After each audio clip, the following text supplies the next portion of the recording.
Salam, hörmətli müəllimlər və izləyicilər, hər birinizə xoş gördük. Bugün sizinlə fizika müəlliməsi Günün Əliyevadır. Mənim bugünkü video izahım dalğa optikası başlığından işığın interferensiyası, interferensiyanın tətbiqlərinə aid video izahımız olacaqdır. Birinci sualdan başlayırıq. İnterferensiya mənzərəsində minimum şərtini göstərin. İnterferensiya mənzərəsində həm minimumlar şərti, həm də maksimumlar şərti olacaqdır. Gəlin, bax, bu PDF-in üzərindən bunu görməyə çalışaq. Deməli, burada yerləşdirdiyim dərsə əsasən işığın interferensiyası dedik, həm maksimumlar şərti, həm minimumlar şərti olacaq. Bizdən yollar fərqini soruşur. Yollar fərqi görürəm ki, bax, maksimumlar şərtinə görə düstur, delta D 2K lambda bölünsün 2-dir. Onsuz da buradan 2-lər ixtisar olanda bu sadəcə qalır K lambda. Bu nəyə görə belə yazırıq? Amma minimumlar şərti olanda burada yalnız 2K deyilmi? 2K'nın üzərinə 1 gəlmiş olacaq. Sadəcə 2K'nın üzərinə 1 gəlirsən, olur bu şəkildə. Yenə lambda bölünsün 2 olacaqdır bu belə.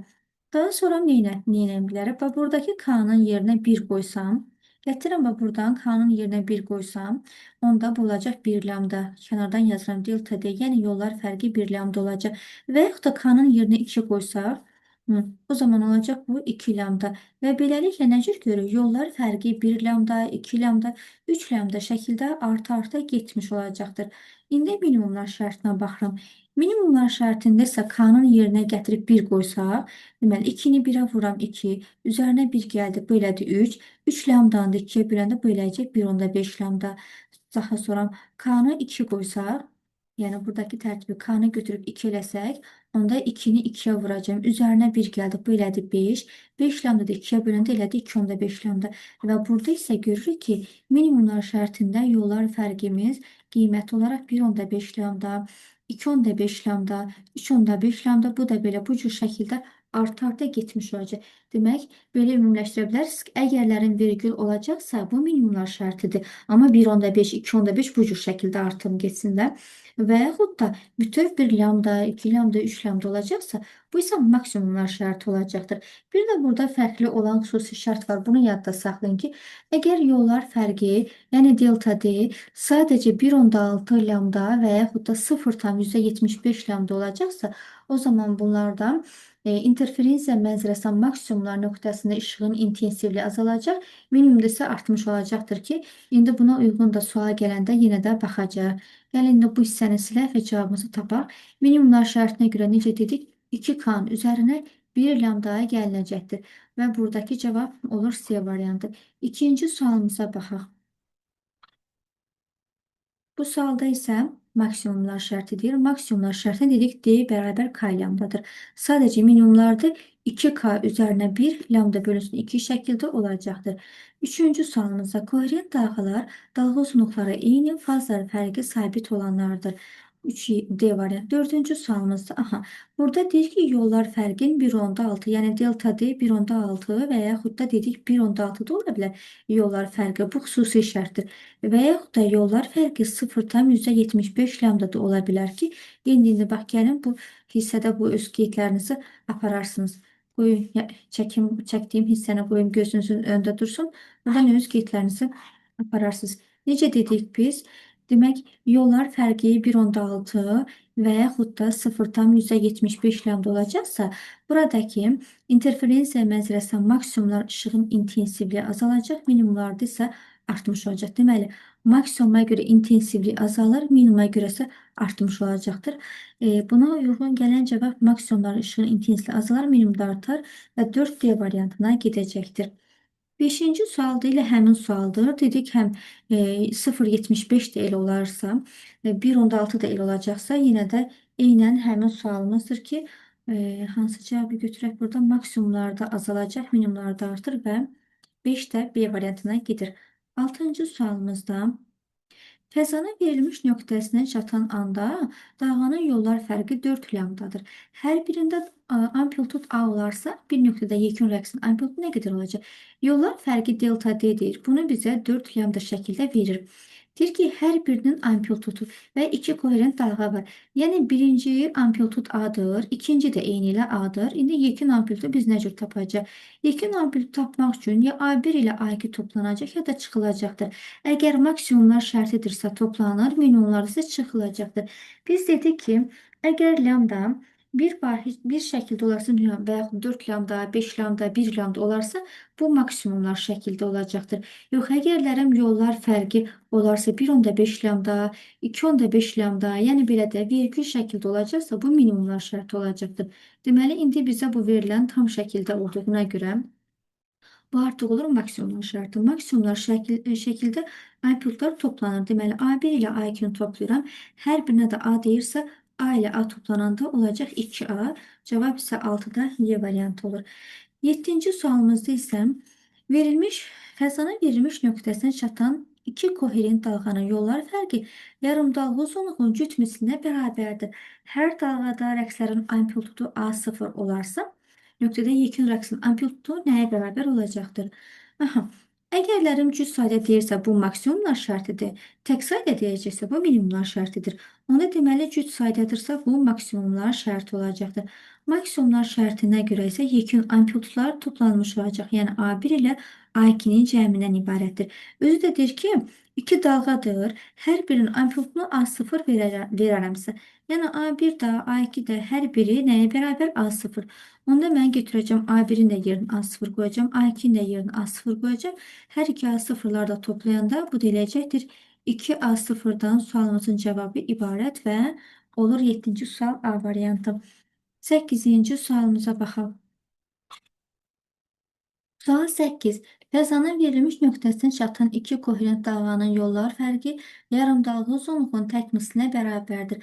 Hər dalğada rəqslərin amplitudu A0 olarsa, bu nöqtədə yekun amplitud nə qədər olacaqdır? Baxırıq ki, buradan bizə təkmisi deyir. Təkmisi deyirsə, bu artıq minimumlar şərti olmalıdır. Minimumlar şərtinə görə yekun amplitudumuzu tapanda böyükdən kiçik çıxılacaq. Yəni A1-dən A2-ni və yaxud da A2-dən A1-ə çıxacaq.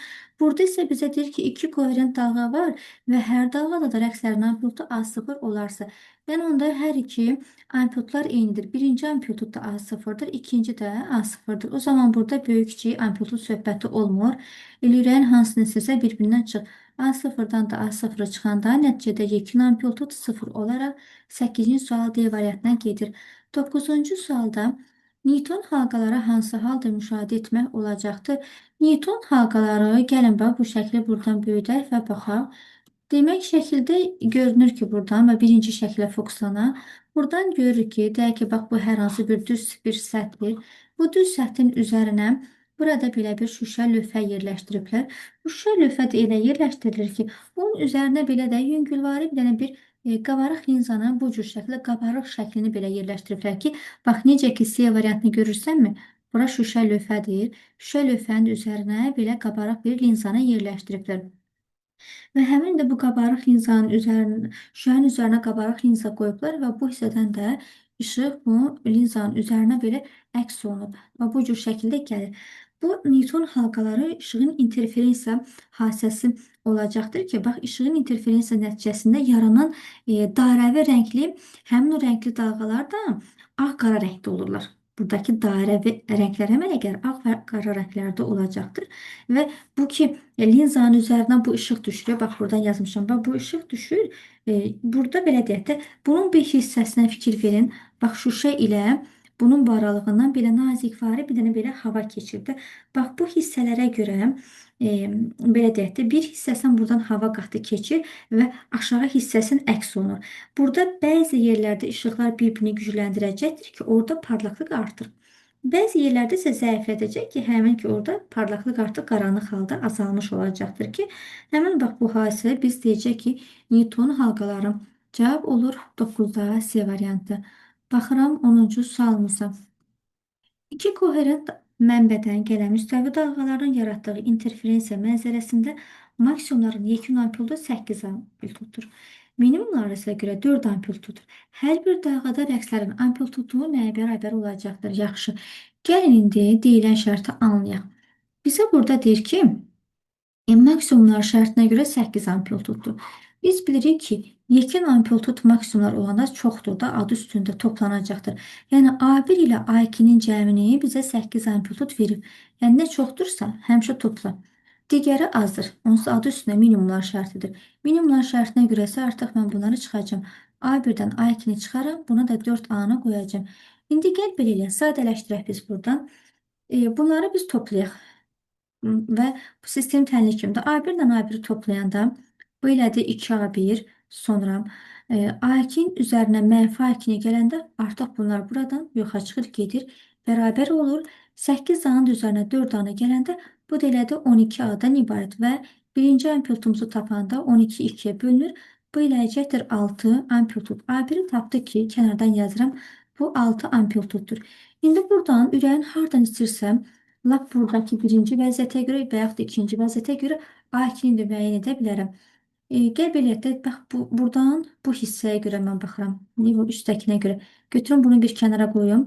A1 üzərinə gəl. A2 bərabər 8A-dır. A1-i nə qədər tapmışıq? 6A tapmışıq. A1-in yerinə gətirəm 6A qoyuram. Üzərinə gəlsin A2 bərabərdir 8A. Oradan da A2-ni tapanda 8A-dan 6-nı çıxanda bu elədi 2 amplitud isə A2-miz də bərabər oldu 2 amplituddan ibarət. A1 A-dır, A2 2A-dır. Cavab onda A variantına gedir. 11-ci sualımıza baxaq. Bunu çevirək, buradan silahlanıyorum. 12-ci sualımızda isə rəqslərin amplitudu A olan iki koherent mənbədən fəzanın verilmiş nöqtəsinə gələn dalğanın fazları fərqi 6πdir. Bu nöqtədə yekun rəqslərin amplitudunu hesablayacaq.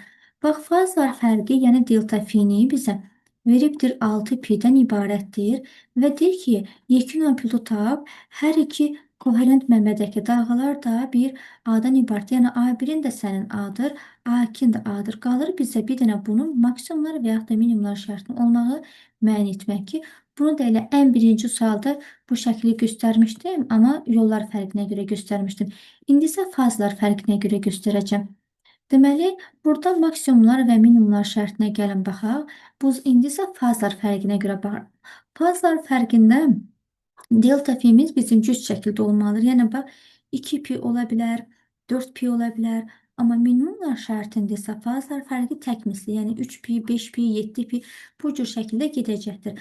Deməli, fazlar fərqimiz bizim delta fimiz bərabərdir 2πk düsturuna görə baxılır ki, k-nın yerinə əgər buradan 1 qoysaq, 2πni vuranda 1-ə delta fimiz bizim eləyəcəkdir 2π. Və yaxud da k-nın yerinə 1 yox 2 götürüb qoyacağım. Onda 2πni 2-yə vursaq delta fimiz eləyəcəkdir 4π şəklində. Amma minimumlar şərtinə qaldıqda isə bu 2k üstəgəl 1-dir. Yadınızdadır, birinci sualın izahına dedim ki, minimumlarda həmişə 2k üzərinə 1 gəlmiş olacaqdır. İndi buradan k-nın yerinə 1 qoysam, 2-ni 1-ə vurduq 2, üstünə də 1 gəldi, elədi 3. Bu da eləcək 3π, 5π, 7π.